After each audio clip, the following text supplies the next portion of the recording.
ప్రతి వ్యక్తికి గుర్తింపు కోసం ఆధార్ కార్డు ఉంటుంది. అదేవిధంగా ప్రతి కుటుంబానికి ఒక డిజిటల్ కార్డు ఉండాలని తెలంగాణ రాష్ట్ర ప్రభుత్వం నిర్ణయం తీసుకుంది. ఆ ఉద్దేశంతో రాష్ట్ర ప్రభుత్వం దానికి సంబంధించిన పనులు కూడా మొదలుపెట్టింది.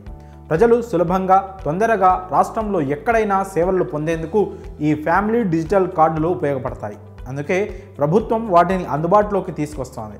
ఈ కార్డుల సర్వే అక్టోబర్ 3 నుంచి ప్రారంభమవుతున్నాయి. ప్రస్తుతం రాష్ట్రంలో కొన్ని సంక్షేమ పథకాలు కొనసాగుతున్నాయి. వాటితో పాటు మిగతా పథకాలన్నీ కూడా అమలు చేసే విధంగా ఈ డిజిటల్ కార్డులు ఉపయోగపడతాయి. కుటుంబ కార్డులలాగే ఈ ఫ్యామిలీ డిజిటల్ కార్డులను ఇవ్వనున్నారు. ప్రతి ఫ్యామిలీకి కూడా ఒక గుర్తింపు నెంబరు ఉంటుంది. అలాగే కుటుంబంలోని సభ్యులకు వ్యక్తిగత నెంబర్లు కూడా ఉంటాయి. కుటుంబ వివరాలన్నీ జాగ్రత్తగా సేకరించాలని రాష్ట్ర ప్రభుత్వం నిర్ణయం తీసుకుంది. ఇప్పటికే దేశంలో కొన్ని రాష్ట్రాల్లో ఈ ఫ్యామిలీ డిజిటల్ కార్డులు అమలవుతున్నాయి. మహారాష్ట్ర, రాజస్థాన్, కర్ణాటక, హర్యానా వంటి రాష్ట్రాల్లో ఈ కార్డులని అమలు చేస్తున్నారు. ఆయా రాష్ట్రాల్లో ఈ డిజిటల్ కార్డుల విధానాన్ని మన అధికారులు పరిశీలించారు.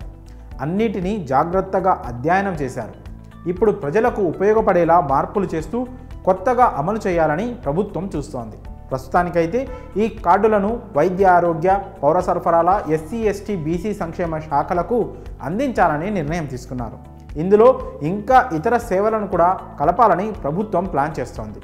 తెలంగాణ రాష్ట్రంలో పైలట్ ప్రాజెక్టుగా 119 పట్టణాలు, 119 గ్రామాల్లో ఈ ఫ్యామిలీ డిజిటల్ కార్డులని ఇస్తున్నారు.